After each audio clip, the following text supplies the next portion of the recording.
아이를 키워주고 손주까지 돌보는 일, 여러분은 어떻게 생각하시나요? 그것은 부모로서 마땅히 해야 할 천륜일까요? 아니면 자식들이 부모의 사랑을 당연하게 여기며 이용하는 것일까요? 우리가 이 나이가 되어서 누리고 있는 것이 과연 노년의 축복인지 아니면 평생을 갚아도 모자랄 빚을 갚고 있는 것인지 깊게 생각해 보신 적 있으신가요?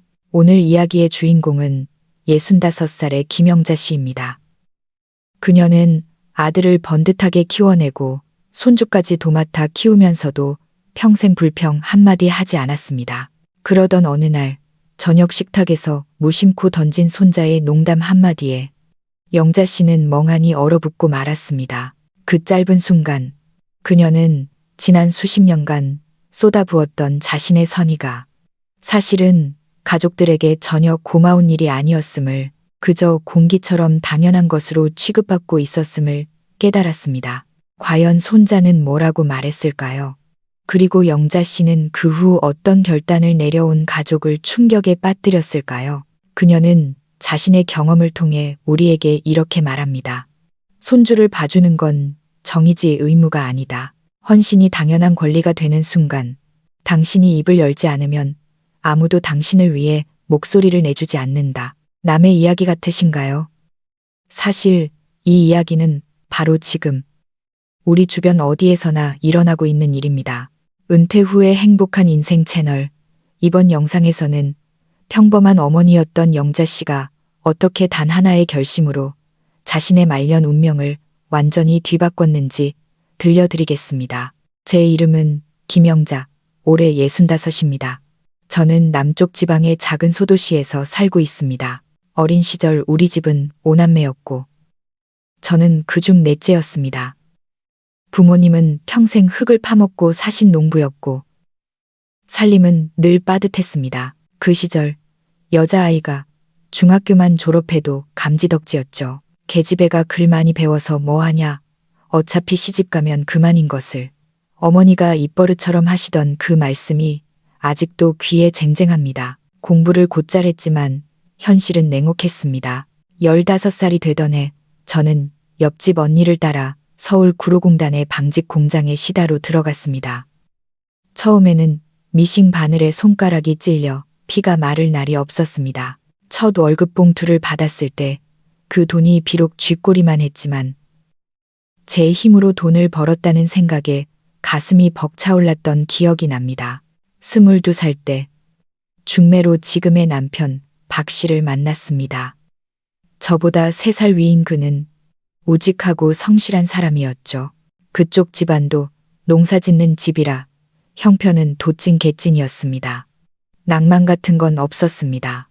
조촐하게 잔치 국수나 삶아 먹고 식을 올린 뒤 바로 전쟁 같은 현실이 시작되었습니다. 결혼 후 우리는 서울 변두리의 낡은 다세대 주택 반지하에 신접살림을 차렸습니다. 장마철이면 곰팡이 냄새가 진동하고 겨울이면 우풍이 새서 이불 속에서도 입김이 나오는 그런 방이었습니다. 아이들이 태어났습니다. 먼저 아들 지훈이가 3년 뒤에는 딸이 태어났죠. 삶은 단 한 번도 넉넉한 적이 없었습니다. 남편은 낮에는 공사판에서 벽돌을 날랐고 밤에는 전파사 일을 도왔습니다. 저 역시 공장 일이 끝나면 부업거리를 잔뜩 받아와 밤새 인형 눈을 붙이거나 옷감 마무리를 하며 생활비를 보냈습니다. 30살 무렵 다니던 공장이 문을 닫았습니다. 저는 어린 두 아이를 데리고 리어카를 끌며 야시장에서 양말을 팔기 시작했습니다. 양말 한 켤레에 1,000원, 골라 목이 터져라 외치며 비가 오나 눈이 오나 장사를 했습니다. 한 달 뼈 빠지게 일해봤자 손에 쥐는 돈은 뻔했습니다. 월세 내고 공과금 내고 아이들 학원비까지 내고 나면 정말 입에 풀칠하기도 힘들었습니다. 다리가 퉁퉁 부어서 있기도 힘든 날이면 리어카 뒤편 쪼그려 앉는 의자에 앉아 지나가는 사람들을 보며 생각했습니다. 버티자. 아이들만 다 크면 이 고생도 끝날 거야. 그렇게 청춘을 다 바쳐 아이들을 대학까지 보내고 결혼까지 시키고 나니 뒤를 돌아볼 때쯤 제 손엔 아무것도 없더군요. 통장 잔고는 바닥이고 국민연금이라야 한 달에 몇 푼 되지도 않았습니다. 밥은 굶지 않겠지만 편안하게 노후를 즐길 형편은 절대 아니었죠. 그래도 마음은 편했습니다. 자식들이 제 밥벌이하고 사니 이제 내 할 일은 다 했다 싶었으니까요. 하지만 인생은 꼭 우리가 방심할 때 짓궂은 농담을 던지곤 합니다. 제가 꿈꾸던 편안한 노후는 오지 않았습니다. 제가 은퇴하던 해 62살이었습니다. 아들 지훈이는 결혼해서 아내와 맞벌이를 하고 있었습니다. 며느리는 은행원이었고 아들은 물류 배송 일을 하느라 낮밤이 없었죠. 부부가 워낙 바쁘다 보니 밥 챙겨 먹을 시간조차 부족했습니다. 엄마, 은퇴하셨으니까 저희 집에 와서 애 좀 봐주시면 안 돼요? 어차피 집에 혼자 계시면 적적하시잖아요. 아들의 말에 며느리도 웃으며 거들었습니다. 어머니가 애들 제일 잘 보시잖아요. 남의 손에 맡기는 것보다 어머니가 키워주시면 저희야 너무 든든하죠. 그 말을 듣고 내심 기뻤습니다. 젊어서 먹고 사느라 아이들에게 못해준 게 미안했는데 이제라도 도움이 될 수 있다니 다행이다 싶었죠. 저는 두말 없이 짐을 싸서 아들네 집으로 들어갔습니다. 그날부터 제 시계는 다시 30년 전으로 되돌아갔습니다. 매일 새벽 5시 반에 일어나 시장을 봐오고 아침 준비에 청소, 빨래, 그리고 손자 민준이를 유치원에 보내는 전쟁을 치렀습니다. 오후엔 아이 픽업에 간식 준비, 저녁엔 퇴근한 아들 내외 저녁상까지. 4인 가족의 살림이 오롯이 제 몫이었습니다. 젊은 것들은 퇴근하고 돌아오면 힘들다며 소파에 누워 휴대폰만 들여다봤습니다. 밥 먹고 난 설거지도 제 차지, 거실 바닥 닦는 것도 제 차지, 음식물 쓰레기 버리는 것도 제 차지였습니다. 손자의 학원 픽업이 꼬이면 어머니, 부탁해요. 한마디에 빗속을 뚫고 달려가는 것도 저였습니다. 아들네 대출금 갚느라 허덕이는 게 안쓰러워. 저는 제 쌈짓돈을 털어 손주 학원비까지 몰래 내주곤 했습니다. 밖에서 설렁탕 한 그릇 사 먹는 것도 아까워 벌벌 떨면서 말이죠. 가족이 편하면 나도 좋은 거라고 평생을 그렇게 되뇌며 살았습니다. 하지만 가끔은 서러울 때도 있었습니다. 한 번은 제가 독감에 걸려 40도 고열에 시달릴 때였습니다. 몸이 천근만근이라 도저히 일어날 수가 없어서 며느리에게 부탁했습니다. 아가, 오늘만 네가 민준이 좀 봐줄 수 없겠니? 내가 몸이 너무 안 좋구나. 며느리는 알겠다고 하더니 2시간도 안 돼서 아이를 방으로 들여보내더군요. 어머니, 친구가 급하게 보자고 해서요. 죄송해요. 그렇게 훌쩍 나가버리는 뒷모습을 보며 열에 들뜬 채 아이 밥을 차려줘야 했습니다.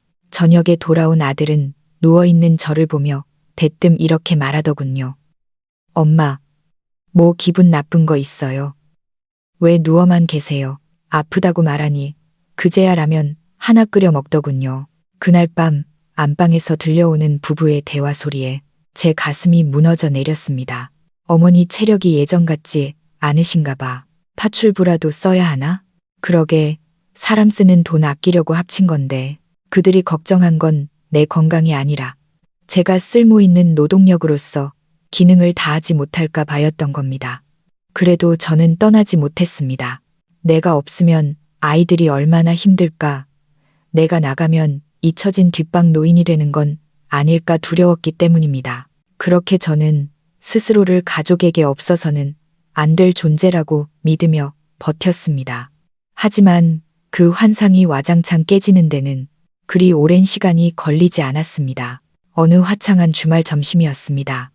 가족들이 좋아하는 갈비찜에 며느리가 좋아하는 호박볶음, 손자가 노래를 부르던 소시지 볶음밥까지 땀을 뻘뻘 흘리며 한 상 가득 차려냈습니다. 앞치마를 벗고 숟가락을 들려는데 아들과 며느리는 휴대폰만 보고 있고 손자는 숟가락으로 식탁을 두드리며 소리를 질렀습니다. 할머니, 콜라, 나 콜라 줘. 저는 밥 숟가락을 내려놓고 냉장고로 달려가 콜라를 꺼내 컵에 따랐습니다.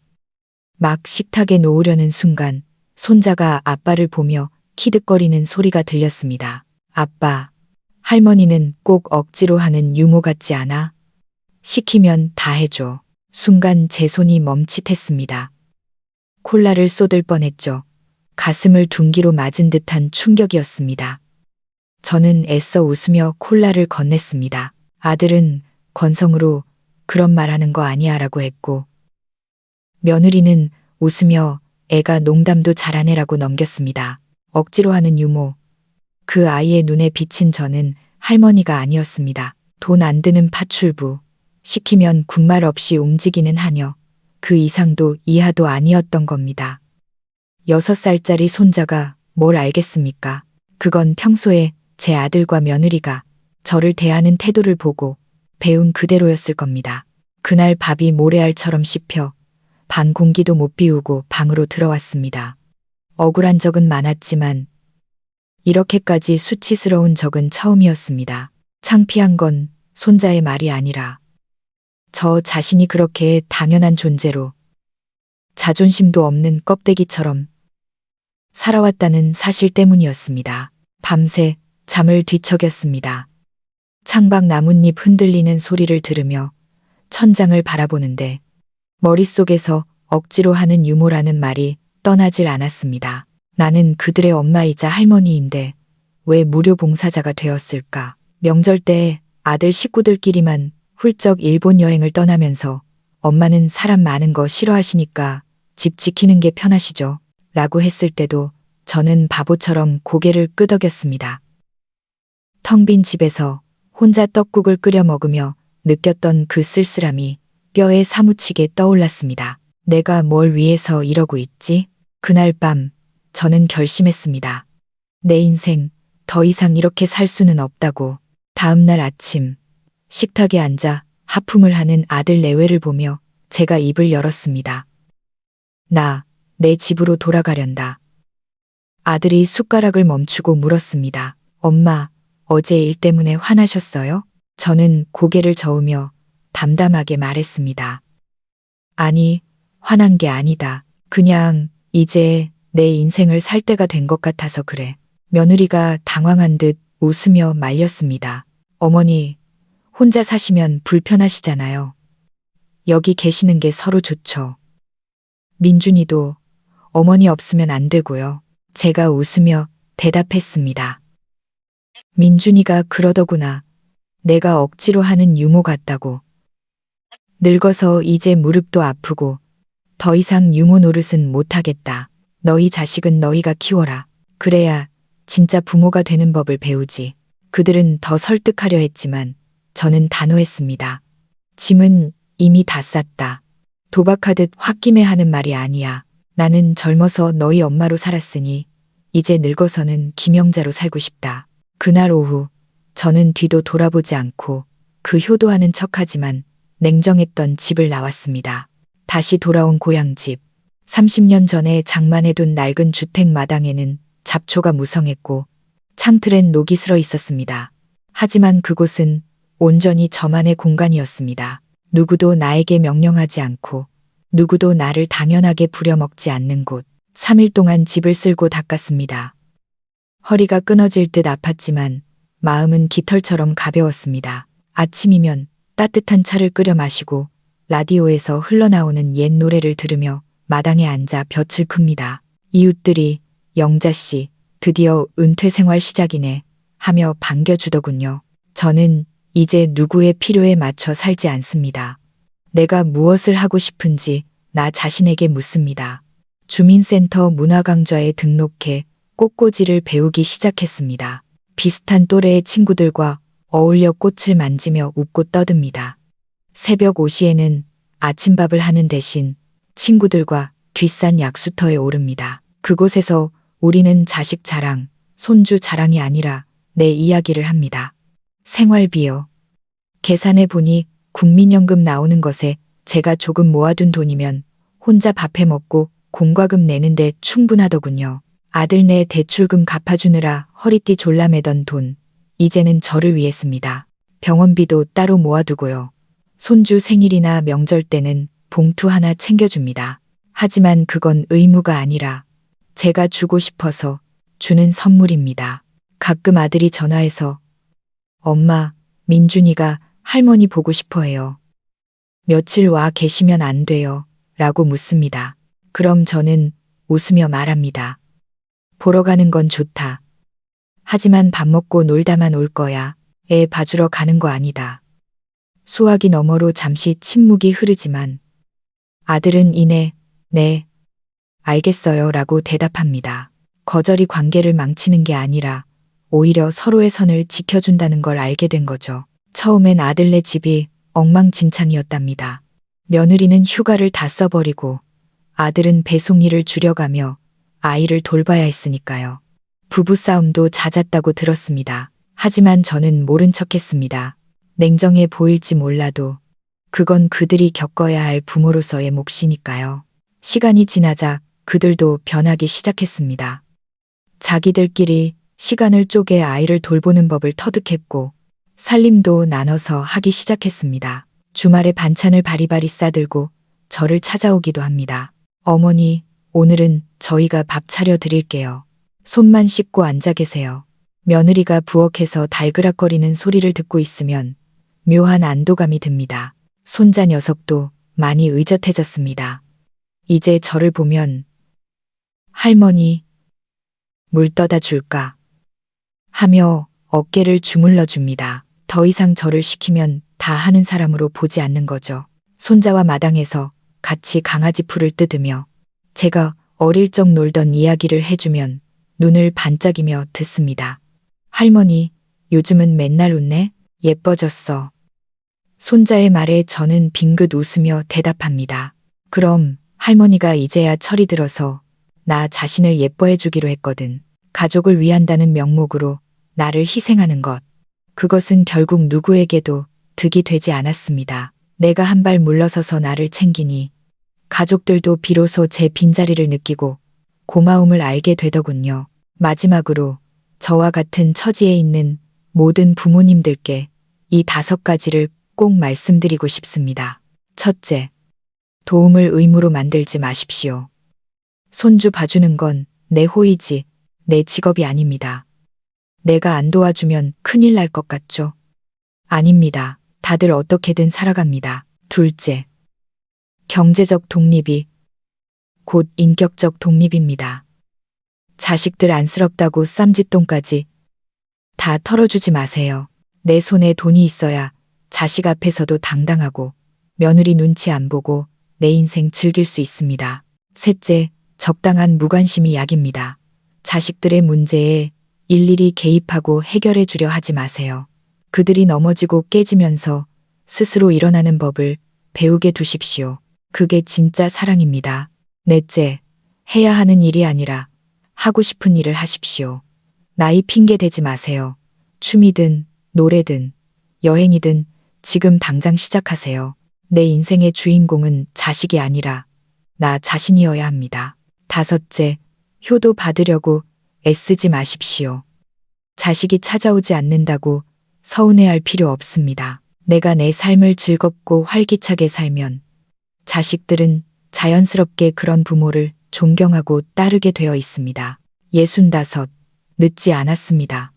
저는 이제야 진짜 제 인생을 사는 기분입니다. 저녁 노을이 질 때 강가에 앉아 윤수를 바라보고 있으면 마음이 그렇게 평온할 수가 없습니다. 누군가에게 좋은 사람이 되기 위해 나를 갉아먹지 마세요. 여러분은 그 누구의 그림자도 덤으로 얹혀 사는 존재도 아닙니다. 여러분은 여러분 자신의 삶을 살 자격이 충분한 아주 귀한 사람들입니다. 여러분의 생각은 어떠신가요? 제 선택이 매정하다고 느껴지시나요? 아니면 속이 시원하신가요? 댓글로 여러분의 이야기를 들려주세요. 김영자였습니다.